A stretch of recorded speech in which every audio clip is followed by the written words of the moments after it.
Dieu a voulu que ce matin nous soyons aujourd'hui à tous les services de la prédication. Et voilà pourquoi nous disons merci à notre Dieu. Merci pour ce qu'il fait dans la vie de son serviteur, le pasteur Bienvenu et le pasteur Ursule. Merci pour ce qu'il fait aussi pour toi et moi en ces lieux de prière, car lorsque tu vas dans un lieu de prière, dis-toi que Dieu a voulu que tu ailles à ce lieu-là. Ce n'est jamais les hommes qui t'amènent à un lieu, c'est toujours Dieu. Alors, ce matin, nous allons rentrer dans une question que beaucoup d'entre nous se sont déjà posées une fois dans leur vie. Est-ce que servir Dieu ou être avec Dieu, c'est un sacrifice? Et pourtant, nous allons lire un texte qui est dans la Bible, qui nous dit justement que nous devons être des sacrifices. Et rien que pour ce mot sacrifice, beaucoup hésitent à s'approcher de Christ. Beaucoup refusent même de servir Dieu. Parce qu'en eux, ils pensent que c'est un sacrifice. J'ai entendu dire des gens, voilà, je suis capable de beaucoup de choses, mais pas des choses de Dieu. Parce que ça demande beaucoup de choses. Ça me fatigue même, diraient les autres. Est-ce que c'est vraiment un sacrifice? Bien-aimés, nous allons prendre le livre de Romains, au chapitre 12, juste le verset 1. Romains, chapitre 12, le verset 1.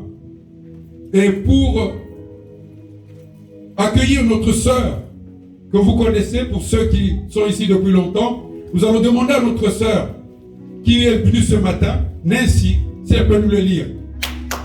C'est pour avancer. C'est pas pour s'arrêter, mais c'est pour avancer. Ceux qui savent pourquoi je dis ça. La parole fait avancer. La parole ne stagne jamais. Celui qui touche à la parole, il avance toujours. S'il te plaît, ma sœur, si tu veux un micro, tu veux un micro?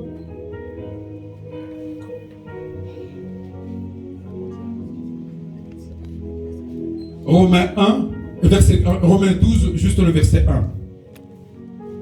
On peut se lever pour honorer la parole de notre Dieu, s'il vous plaît. Amen. Laissons-lui quelques minutes, le temps qu'elle trouve. Tu peux lire?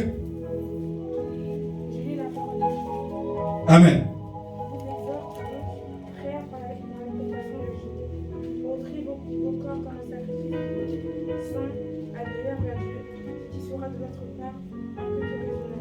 Amen. On peut s'asseoir et on applaudit pour la parole de Dieu. Il nous est dit ceci. C'est l'apôtre Paul. L'apôtre Paul est en train de encourager. Lorsque tu entends le mot exhorter, c'est encourager. Il t'encourage, il m'encourage. À faire quoi? À offrir, par les compassions de Christ, de notre Dieu plutôt, nos corps comme des sacrifices vivants. Et le thème ce matin, c'est offrir son corps en sacrifice. Offrir son corps en sacrifice. C'est ça le thème de ce matin. Et il nous dit, offrir son corps en sacrifice à Dieu. Ah, et il va plus loin, il dit que cela est agréable à Dieu et que si on fait cela, on est en train de rendre un culte raisonnable à notre Dieu. Question, quel est ce sacrifice-là qui est à la fois sacrifice et vivant? Il y a comme une contradiction. Mais quand on rentre dans le livre de Lévitique, qui nous parle de trois choses. Comment s'approcher de Dieu, quand s'approcher de Dieu, et quand on est en face de Dieu, comment on doit être. Tu prends le livre de Lévitique quand tu voudras, le chapitre 20, juste deux versets 7 et 8. Il dit, je suis saint, et vous aussi vous devez être saints. Amen. C'est-à-dire qu'il dit que toi qui es ici, tu dois être saint, parce que lui aussi, il est saint. Donc tous ceux qui s'approchent de lui doivent être saints. Mais c'est Dieu ne fait jamais des choses à moitié. Lorsqu'on entend ça, ça veut dire que qui peut atteindre la sainteté de Dieu? Personne. Aucun homme fait de chair et d'os ne peut arriver au niveau de la sainteté de Dieu. Et pourtant, il nous dit dans ces deux versets-là, il faut être saint pour s'approcher de lui. Il nous dit, là, l'apôtre Paul, je reviens encore sur l'apôtre Paul, il parle du sacrifice. Tout le livre, si tu lis le livre de Lévitique, il nous parle de sacrifice. Ne panique pas. Il y a deux types de sacrifices. Il y a le sacrifice pour obtenir le pardon, et puis il y a le sacrifice pour l'action de grâce. Deux sacrifices tout simplement. Dans les deux sacrifices, mon frère, ma soeur, il y a un animal qui est égorgé. Tu as péché, tu amènes un animal, tu mets les mains sur l'animal, tu transfères tes péchés sur l'animal, il est égorgé et le sacrificateur regarde si l'animal n'a pas de défaut. Tu es content parce que tu as fait des grandes choses pour toi dans ta vie, tu amènes un sacrifice d'action de grâce. Dans les deux cas, l'animal meurt. Et là, l'apôtre Paul nous dit, toi et moi devant des sacrifices vivants. Lequel alors? Lequel il veut? Qui va mourir pour obtenir le pardon? Aucun homme. Aucun homme ne peut mourir pour obtenir le pardon. Un seul est mort à la croix pour rattraper tous les péchés que tu as commis, que j'ai commis, c'est Jésus-Christ. Donc, ne panique pas lorsque tu lis ça, tu dis, ah oui, mais il faut que je fasse ça. Non, il n'est pas en train de te demander de faire des sacrifices. Beaucoup, quand ils lisent ça, et surtout, j'appelle à la jeunesse. C'est la jeunesse qui s'arrête là. Ah, il y a trop de sacrifices à l'église. Ah, il faut venir le samedi, il faut faire ceci. Ils s'arrêtent là parce que le mot sacrifice sonne dans leur tête comme quelque chose qu'il faut sacrifier. Le sacrifice dans la Bible, il n'y a que ces deux-là. Et puis il y a l'Holocauste qui est autre chose. Mais dans les deux sacrifices-là que tu fais, il y a toujours le sang. Toi, tu peux pas mourir pour ça. Christ est mort pour nos péchés. Alors de quel sacrifice l'apôtre Paul veut nous amener, surtout notre jeunesse, à rentrer là-dedans? Et on va voir un peu plus loin, on va continuer, mais il rajoute encore quelque chose qui paraît un peu bizarre dans le texte. Il dit, lorsque tu feras ce sacrifice-là, ce n'est pas par tes efforts, par les compassions de Dieu. Il a encore préparé le terrain, si Dieu est là. C'est-à-dire que la compassion, c'est pas parce que tu vas faire 10 heures de muscule quand tu vas faire le sacrifice, non. C'est pas parce que tu vas passer 3 jours de jeûne et prière, non. Par les compassions de Dieu. Pourquoi? Nous avons été sauvés par la grâce. C'est la grâce qui nous a sauvés. C'est une grâce, c'est un don. Alors, pourquoi est-ce que les hommes pensent que lorsqu'on vient à Christ, c'est un sacrifice? Pourquoi les hommes continuent de croire que voilà, le sacrifice, ah oui, qui n'a jamais entendu ça? Qui lève sa main. Que voilà, les choses de Dieu, c'est un sacrifice. Tout le monde a déjà entendu ça. Ou même dit, tout le monde a déjà dit, voilà, j'ai fait des sacrifices. Alors de quel sacrifice il est en train d'essayer ici de nous faire comprendre que nous devons faire un sacrifice pour que nous ayons un culte raisonnable. Bien aimé, on va prendre 2 exemples dans la Bible de ce qui nous amène à comprendre pourquoi les hommes pensent que tout ce qui est spirituel nous demande un sacrifice au-delà de nous-mêmes. Parce que lorsqu'on prend les animaux qu'on est en train d'égorger pour obtenir l'action de grâce ou tout simplement le pardon, c'est horrible. Alors Dieu ne peut pas nous amener dans cette dimension. Il s'appelle le bon Dieu. Il s'appelle amour. Il s'appelle celui qui le matin réveille le matin et c'est lui qui fait coucher le soleil. Alors comment est-ce qu'il va nous demander à nous, ses enfants, de devenir des sacrifices? Et tu vas le voir pourquoi il est en train de demander ça.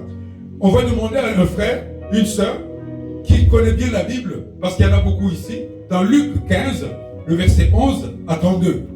Luc 15, verset 11 à 32. Pourquoi? Amen, amen, mon frère, ma sœur. Est-ce qu'il y a un jeune là? Est-ce qu'il y a un jeune là? Un jeune ou une qui est capable de lever la main et lire ce texte. Luc 15, le verset 11 à 32. Ça ne s'adresse pas seulement aux jeunes, mais ça s'adresse à tous ceux qui veulent voir la lumière dans leur vie. Luc 15, verset 1. Il y a une jeune là. Voilà. Amen. Amen. Je lis la parole de Dieu. Amen.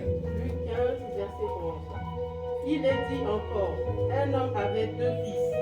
Le plus jeune dit à son père, mon père, donne-moi la part de l'héritage. Qui doit me revenir? Le père leur partage alors leur bien. Peu de jours après, le plus jeune ramasse tout et partit pour un pays éloigné, où il gaspille sa fortune en vivant dans la débauche. Alors qu'il avait tout dépensé, une importante famine survient dans ce pays. Il commence à se trouver dans le besoin. Il alla se mettre au service d'un habitant du pays, puis l'envoya dans ses champs garder les porcs. Il aurait bien voulu se nourrir des caroufes que mangeaient les porcs, mais personne ne lui en donnait. Il se mit à réfléchir et se dit, combien d'ouvriers chez mon père ont du pain en abondance et moi, ici, je meurs de faim. Je vais retourner vers mon père et je lui dirai, Père, j'ai péché contre le ciel et contre toi. Je ne suis plus digne d'être appelé ton fils. Traite-moi comme l'un de tes serviteurs, de tes travailleurs, mercenaires. Amen. On va s'arrêter là pour l'instant. Amen. Merci ma soeur. On peut s'asseoir. On nous dit qu'il y a un homme qui avait 2 enfants. Et le plus jeune. Hein? Ils insistent là. Le plus jeune. Il aurait pu dire tout simplement un fils. Non, il dit le plus jeune. C'est pour montrer que la jeunesse, ce n'est pas quelque chose qui est mauvaise. Tout le monde est passé par la jeunesse. La jeunesse, ce n'est pas un état qui va durer perpétuellement. Tout le monde est passé par là. On dit, il y a eu un jeune. Et qu'est-ce que le jeune fait? Il veut tout simplement recevoir ce qui lui est sa part. C'est comme toi et moi, lorsque nous venons à Christ, nous avons tous un petit calendrier. Je voudrais dans peu de temps voir ceci, je voudrais dans peu de temps voir cela, je voudrais faire ceci, faire cela. Maintenant que je suis en Christ, toutes les choses doivent changer. Parce qu'on m'a dit, tout est nouveau. Voilà ce que nous faisons. Parmi les 2 enfants, le plus jeune, il parle comme ça. Et qu'est-ce qu'il fait? Peu de jours après, le père, parce que c'est ça, le père, il donne toujours à son enfant ce qu'il demande. Dieu nous donne, même si tu dis, voilà, Dieu, je veux sauter du 5e étage pour tomber en bas, il va te laisser, il va te dire oui, il va pas te dire non. Mais c'est les conséquences qui vont t'enseigner. Il dit, non, moi je veux partir plus loin. Qu'est-ce qui se passe? Il prend ses biens, il ramasse, il part. Il fait quoi? Il s'éloigne. Chaque fois qu'on s'éloigne de Dieu, on tombe dans la débauche. Il n'y a pas de passage intermédiaire. Donc il n'y a pas, voilà, je quitte Dieu et je suis entre Dieu et non. Soit tu es avec Dieu, soit tu es dans la débauche. Et lui, dès qu'il a quitté Christ, il s'est retrouvé où? Dans la débauche. Dans la débauche où il a tout gaspillé. Et pourquoi cet homme qui avait tout, qui avait son père, qui avait tout, et qui pouvait demander et obtenir au temps opportun ce qu'il voulait absolument partir? Parce qu'en lui, il n'y avait pas encore cet esprit qui conduit l'homme. Cet esprit qu'on appelle le Saint-Esprit. Il ne vient qu'à ceux et à celles qui ont fait ce sacrifice du cœur. Son cœur est encore attaché au bien. Son cœur est encore attaché aux choses mondaines. Son cœur, comme ceux de certains d'entre nous qui n'ont pas encore grandi en Christ, cherche encore à épater les autres, cherche encore à briller dans les choses du monde, cherche encore à faire mieux que les autres. Non, lui, il dit, je veux partir. Mais voyez un peu comment est-ce que notre Christ, la parole va encore nous démontrer que chaque fois que tu t'éloignes de Dieu, ou chaque fois que tu résistes à l'appel de Dieu, voilà ce que tu vas faire. Il va, au lieu, lui qui était habitué à une vie, je vais dire, de qualité, il se retrouve à nourrir des porcs. Bien aimé parce que Christ était juif. Dans ça, nous sommes dans le cadre de ce qu'on appelle le judaïsme. Dans le judaïsme, tu ne peux même pas toucher un porc. C'est déjà pas bien. Mais lui, il s'est retrouvé à nourrir les porcs. Et ce qu'il nourrissait, ce qu'il donnait aux porcs, il les enviait, même il disait, mais il mangeait mieux que moi qui suis un être humain. Voilà comment ça se passe lorsque on s'éloigne de Dieu, ou lorsque on résiste à Dieu, ou lorsque son cœur veut absolument s'attacher à ce qu'on voit, à ce qu'on touche, à ce qu'on entend, au lieu de s'approcher de Dieu. Où est le sacrifice ici? Le gars, il voulait tout simplement vivre. Je veux vivre, comme on dit. Je veux vivre. Et vivre, il n'y a pas de sacrifice. Or, le sacrifice, on va le voir plus loin. Qu'est-ce qui va y arriver? Il retourne voir son père. Il dit, la repentance. Père, traite-moi comme tu traites, même tes mercenaires, c'est encore mieux. Traite-moi comme quelqu'un qui ne mérite même pas ta place, qui ne mérite pas ton amour. La repentance. Avec la repentance, tu sors ce qui est dans ton cœur. Voilà le premier sacrifice. Reconnaître que je suis pécheur et que le pécheur que je suis demande à ce que Dieu le pardonne et l'accueille dans son amour. Voilà le premier sacrifice. Et c'est pas facile. C'est pas facile parce que ceux qui sont rentrés dans les eaux des baptêmes il n'y a pas très longtemps, si vous leur posez la question, ils vont vous dire que ils ont fait un sacrifice. Sacrifice, c'est pas ici, voilà. Non, leur sacrifice, c'est que ils ont arrêté de vivre une vie qu'ils aimaient, qu'ils chérissaient, qu'ils avaient tout accepté pour pouvoir rentrer dans les eaux des baptêmes. Sinon, tu rentres avec tes péchés et tu vas ressortir avec tes péchés. Voilà le premier sacrifice. Le sacrifice que Dieu veut que tu fasses, ce n'est pas que tu donnes ton argent, mais que tu donnes ton cœur. Que ton cœur soit entièrement à lui, qu'il soit rempli de sa présence. L'enfant fait et il continue. Et comment répondra le Père? Le verset 20. Qu'est-ce que nous avons lu tout à l'heure? Nous avons lu que il a dit, c'est par les compassions de Dieu que vous allez faire un sacrifice saint, vivant et agréable à Dieu. Verset 20. Et il se leva et alla vers son père. Comme il était encore loin, son père le vit et fut ému de compassion. De compassion. Il courut se jeter à son cou et le baisa. Ça veut dire qu'un homme qui, quelle que soit la situation, quelle que soit la difficulté, quelle que soit l'immensité de ce que tu peux avoir commis, quand l'heure a sonné, quand tu as reçu un appel, quand Dieu t'a appelé, n'endurcis pas ton cœur. Parce que le sacrifice, c'est pas le sacrifice de biens matériels, c'est pas le sacrifice non, le sacrifice c'est tout simplement, est-ce que ce cœur va finalement abriter Dieu en moi? C'est ça le premier sacrifice. Il y en a plusieurs, mais la première étape vraiment, c'est que je sacrifie ce que j'avais comme vie pour entrer dans une autre vie. Le premier sacrifice que notre apôtre Paul nous enseigne. Il ne veut pas nous dire, voilà, parce que beaucoup des jeunes pensent que lorsqu'on est obligé, par exemple, de venir le samedi pour les répétitions en ce qui concerne notre assemblée, ou venir servir Dieu le dimanche dans tous les départements que nous avons ici, ça lui fait perdre sa jeunesse. Ça lui fait perdre, ça c'est les jeunes, et certains adultes, ils disent, non, ces choses-là vont me prendre beaucoup de temps. Mais continuons. Est-ce qu'il y a plus de temps hors Christ ou en Christ? C'est ça la bonne question. Est-ce qu'on a beaucoup plus de temps quand on est en dehors de Christ, en dehors d'une vie où il n'y a pas Christ, où il y en a moins quand on est avec Christ? Nous allons prendre un texte qui nous montre ce que c'est que Dieu veut que nous fassions, avant de prendre un autre encore qui nous démontrera ce que Dieu veut par rapport à nos cœurs. Colossiens 3, le verset 9 et 10. Colossiens 3, versets 9 et 10. Amen, amen, mon frère, ma soeur. Amen. Dieu est au command de tout ce que nous faisons, c'est lieu de prière. Dans le livre de Colossiens, je vais le lire dans le chapitre 3, au verset 9 à 10. Colossiens 3, verset 9 à 10. Il est en train, on va surtout prendre la 10, c'est mieux que 9 lui-même. 10, il dit, ayant revêtu l'homme nouveau, qui se renouvelle dans la connaissance selon l'image de celui qui l'a créé. Donc, celui qui s'est approché de Dieu commence à se renouveler constamment. Comment? Dans la connaissance selon l'image de celui qui l'a créé. Donc, plus ta connaissance augmente, plus tu te renouvelles. Tu n'es plus le même comme tu étais avant. Alors, où est le sacrifice dont nous aimons souvent nous dire, ah voilà, il y a un sacrifice à faire avec les choses de Dieu? Non.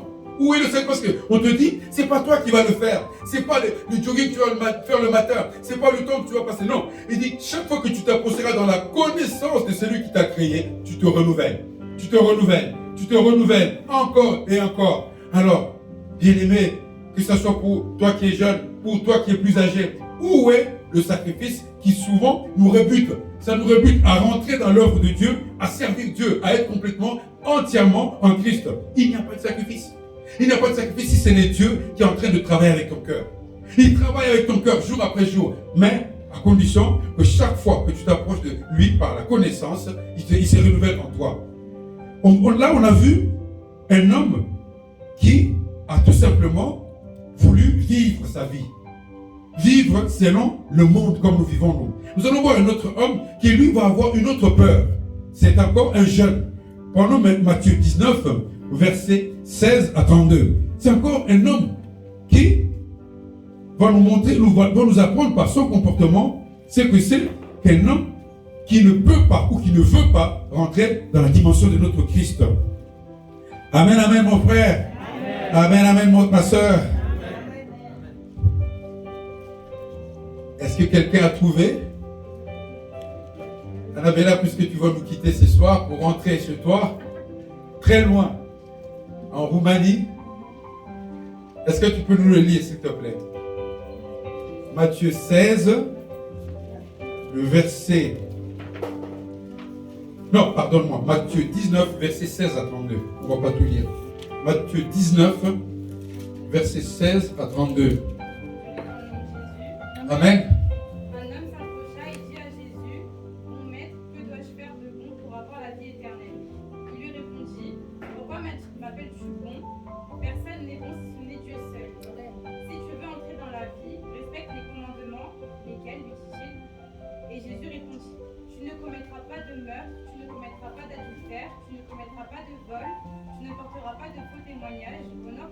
et ta mère, et tu aimeras ton prochain comme toi-même. Le jeune homme lui dit, j'ai respecté tous ces commandements dès ma jeunesse. Que me manque-t-il encore? Jésus lui dit, si tu veux être parfait, va prendre ce que tu possèdes, donne-le aux pauvres et tu auras un trésor dans le ciel. Puis viens et suis-moi. Lorsqu'il entendit cette parole, le jeune homme s'en alla, tout triste, car il avait de grands biens.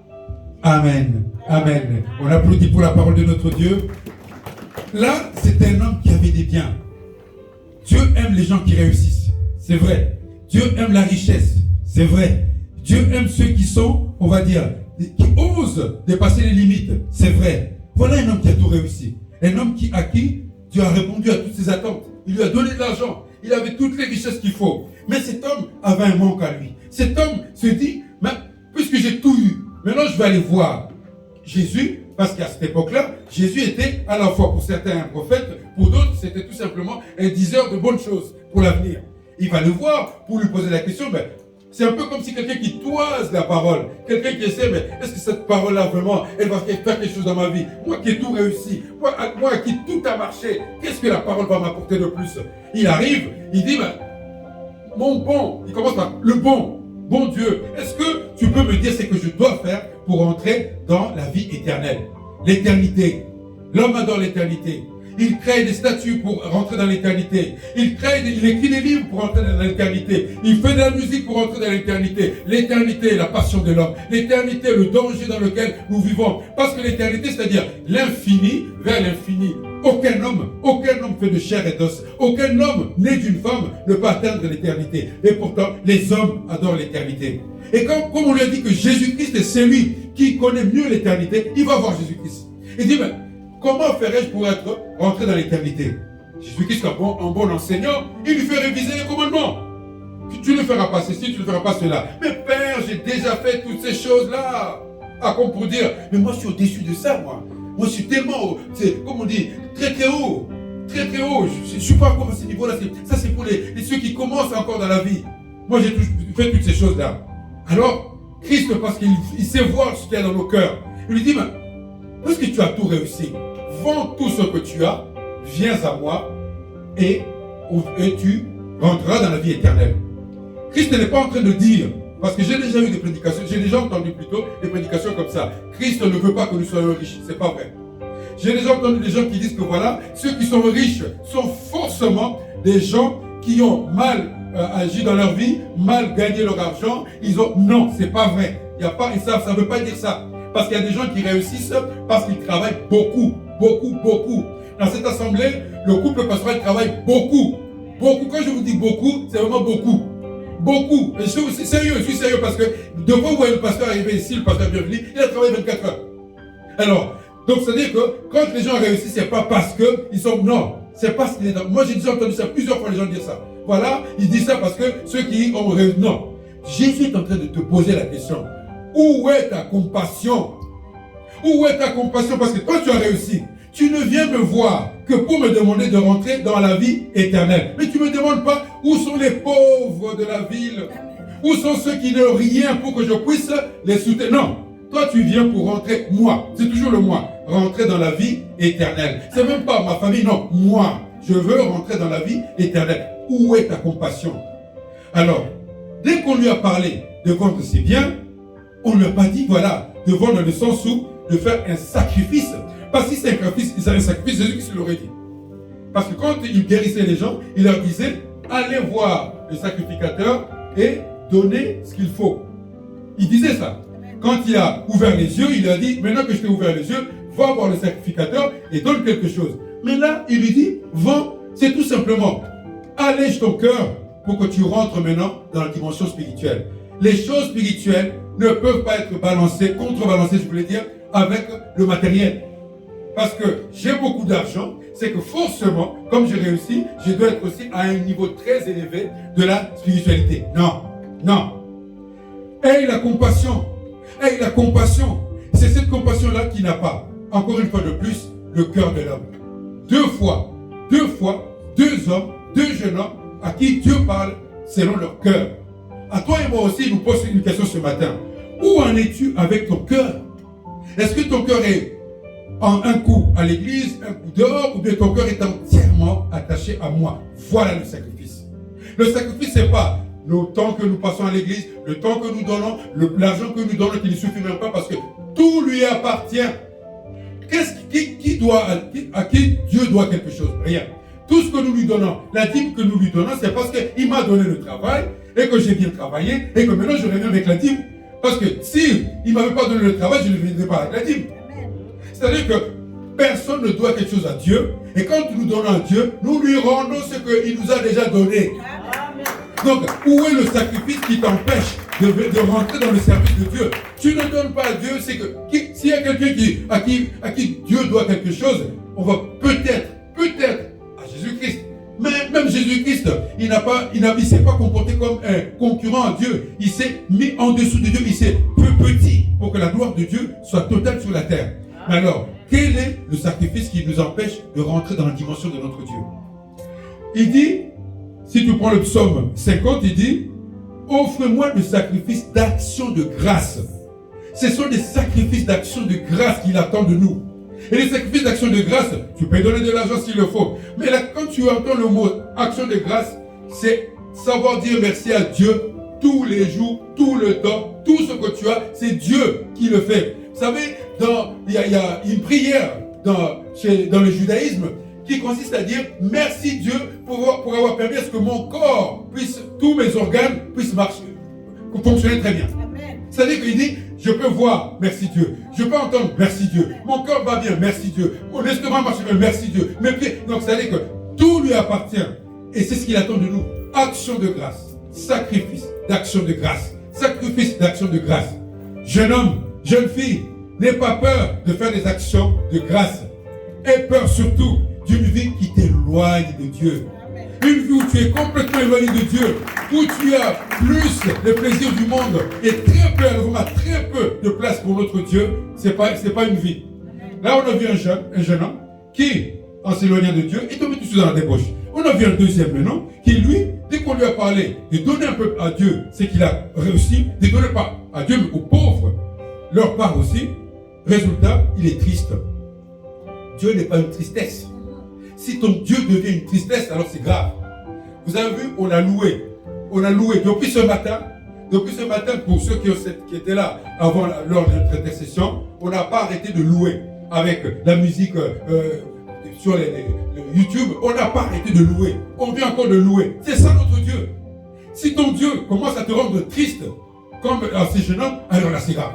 C'est vraiment très très grave parce qu'il faut que tu ailles.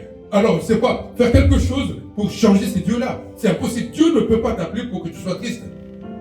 Donc, on va prendre un texte qui nous explique maintenant, c'est que c'est le sacrifice que Dieu attend de nous. C'est dans le livre de 1 Pierre, au chapitre 2, le verset 1 à 5. C'est vraiment un texte pour moi qui m'a beaucoup édifié. Et j'aimerais aussi qu'il en soit ainsi pour toi aussi, parce qu'il nous dit exactement ce que Dieu attend de nous. 1 Pierre, chapitre 2, verset 1 à 5. 1 Pierre chapitre 2, verset 1 à 5. Est-ce qu'il y a un jeune qui est rentré dans les eaux des baptêmes tout récemment, qui aimerait nous lire ça? Il y en a plein pourtant, je les vois tous là, ceux qui étaient rentrés dans les eaux des baptêmes tout récemment. Ou même celui qui est en train de se préparer à rentrer dans les eaux des baptêmes, qui peut nous lire ce texte-là. 1 Pierre, chapitre 2, versets 1 à 5. Amen, amen. Amen, amen. Il n'y a pas un volontaire? Ah, il y a la sœur Malé qui est... Amen. Amen. On peut se lever pour honorer la parole de notre Dieu, s'il te plaît, mon frère, ma sœur. Tu es à la bonne place. Vas-y, ma sœur, s'il te plaît. Rejetant donc toute malice et toute ruse, la dissimulation, l'envie et toute médisance. Désirez comme des enfants nouveau-nés, le lait spirituel et pur, afin que par lui vous croisiez pour le salut. Et vous avez goûté que le Seigneur est bon. Approchez-vous de lui, terre vivante, rejetée par les hommes, mais choisis les précieuses devant Dieu. Et vous-même, comme des pierres vivantes, édifiez-vous pour former une maison spirituelle, un saint sacerdoce, afin d'offrir des victimes spirituelles agréables à Dieu par Jésus-Christ. Amen. Amen. Le texte est tellement beau, il est tellement beau le texte que il nous dit, si vous avez goûté, qui a déjà goûté que le Seigneur est bon? Amen. Mon frère, ma soeur, quand on nous dit qui a goûté que le Seigneur est bon, c'est que au fond de toi, tu sais que ce jour-là, à cet endroit-là, à ce moment-là, c'était Dieu. C'était même pas non, c'était Dieu. Et ça, tu gardes ça comme précieusement en toi. À ce jour-là, à cet instant-là, s'il n'y avait pas Dieu, si ce n'était pas Dieu, franchement, ça ne se serait pas passé. Je n'aurais rien eu ce jour-là. Mais Dieu était là. C'est ça la bonté de Dieu. À un moment où tu ne crois même plus que est-ce que c'est possible, Dieu était là ces jours-là. Il a fait cette chose-là. Il continue, il dit que nous puissions nous approcher de lui comme des pierres vivantes. Une pierre n'est pas vivante. Vous voyez un peu la contradiction. Une pierre, ça se casse. Mais nous, il te considère comme une pierre, mais cette fois-ci une pierre vivante. C'est-à-dire qui est capable de recevoir le chaud, le froid, tout ce qu'un homme peut recevoir, mais là, la pierre puisse la recevoir. Mais le sommet de tout, il dit quoi? Que toi et moi devenions quoi? Des maisons spirituelles. Voilà le sacrifice. Que tu deviennes une maison spirituelle. Une maison spirituelle, c'est lorsque on frappe à cette maison-là, pour l'offenser, on ne reçoit pas de réponse. Parce cette maison a compris qu'on ne peut pas répondre à une offense par une autre offense. On ne rend jamais le mal par le mal. On rend le mal par un bien.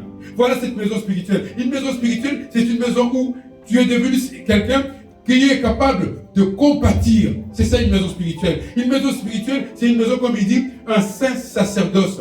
En cette maison-là repose la parole de notre Seigneur Jésus-Christ. En cette maison-là, il y a la parole qui vivifie tout ce qui est dedans. En fait d'être quoi? Des victimes spirituelles. Pas des victimes physiques. Pas des victimes parce que tu as donné ton argent. Parce que quand on dit sacrifice, non, quelqu'un peut dire, voilà, j'ai sacrifié 5 années de ma vie pour obtenir un diplôme. J'ai sacrifié 5 années d'épargne pour acheter ceci, pour faire cela. Donc c'est ça. Mais là, il dit non. Pour que vous soyez des sacrifices spirituels agréables à Dieu par Jésus-Christ. Pas tout seul, par Jésus-Christ toujours. C'est pas tout seul, non. C'est Jésus-Christ qui t'amène à être une véritable victime spirituelle agréable à Dieu. Voilà ce que c'est que le sacrifice que Dieu attend de toi et moi. C'est pas un sacrifice dans le sens où tu ne parles plus à personne, tu ne manges plus avec les personnes que tu connaissais avant, tu es devenu quelqu'un complètement fermé, complètement... Non, une victime spirituelle agréable à Dieu. Spirituellement. Est-ce que tu t'élèves chaque fois que tu t'approches de Dieu? Voilà le sacrifice auquel il nous appelle. Bien-aimé, lorsque tu lis le livre de Job, je prends cet exemple-là, par rapport à la jeunesse dans notre assemblée qui est en train de monter. Et nous sommes contents pour cela. On nous dit dans le livre de Job, au chapitre 32, Job a eu plusieurs personnes qui sont venues le voir, ses amis.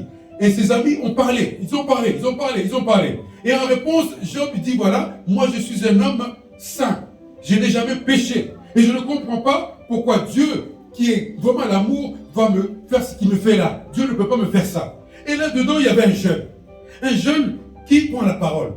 Et c'est vraiment beau à lire, hein, si tu veux, c'est chapitre Job 32, juste 6 et 9. Mais si tu peux lire tout le chapitre 32, tu verras, c'est un jeune qui prend la parole. Qu'est-ce que le jeune dit? Le jeune dit, voilà, je vous ai écouté tous parler. Je n'ai pas parlé parce que vous êtes plus âgés que moi. Je n'ai pas voulu rentrer dans votre discussion parce que, selon ce que le monde dit, la sagesse vient avec l'âge. C'est vrai, non? Vous êtes d'accord avec moi? On dit souvent que la sagesse arrive dans la vie d'un homme avec l'âge. Pourtant, je peux vous dire qu'il y a des hommes qui ont 40, 50, 60, dont le comportement approche les 13, 14 ans. Il y en a plein. Il y en a plein, je vous assure.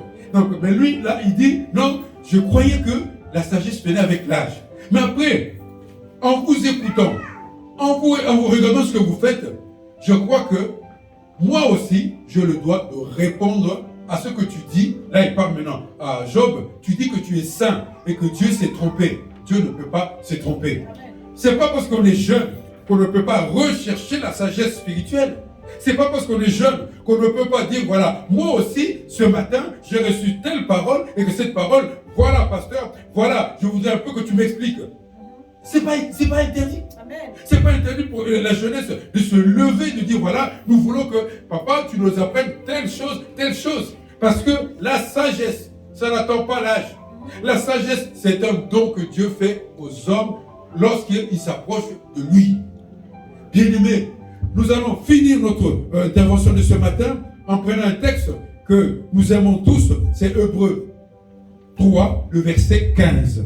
Hébreux 3, verset 15, et je vais le lire pour terminer notre intervention de ce matin, qui s'est voulu avant toute chose pour d'abord susciter quelqu'un à comprendre que venir à Christ, ce n'est pas un sacrifice, c'est un bienfait que tu te fais à toi-même et à ta communauté. Et même si tu es, surtout quand tu es jeune, ne méprise pas ta jeunesse en disant, ah oui, moi je vais attendre un petit peu parce que il y a une sœur à qui on a dit, mais tu veux te faire baptiser, c'est un peu tôt, attends un peu. Quoi? Attendre quoi? C'est ça. Donc, dans Hébreux 3, juste le verset 15, on nous dit ceci, on peut rester assis, mes frères et sœurs. Pendant qu'il est dit, aujourd'hui, si vous entendez sa voix, n'endurcissez pas vos cœurs comme lors de la révolte.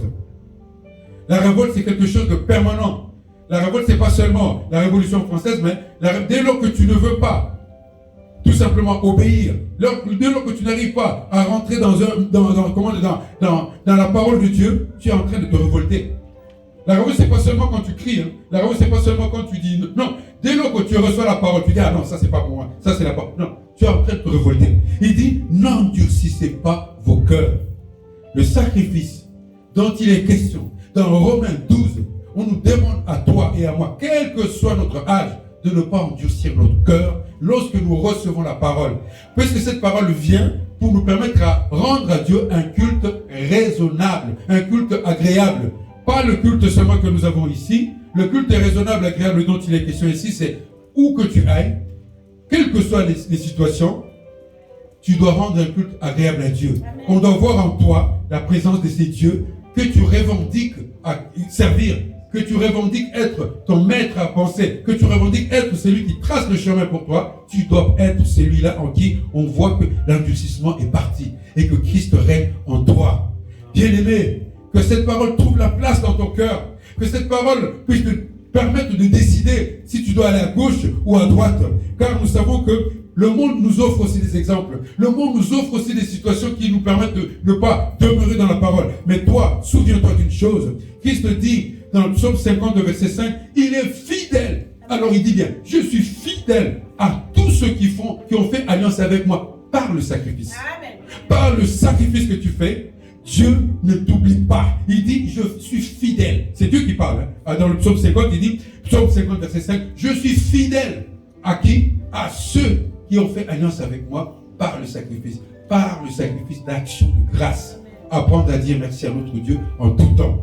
Que la jeunesse en ce lieu de prière, puisque vous êtes en train de monter en puissance, reçoive cette parole, non pas comme un obstacle, mais comme un tremplin pour aller encore plus haut. Plus haut, plus haut, plus haut, plus haut.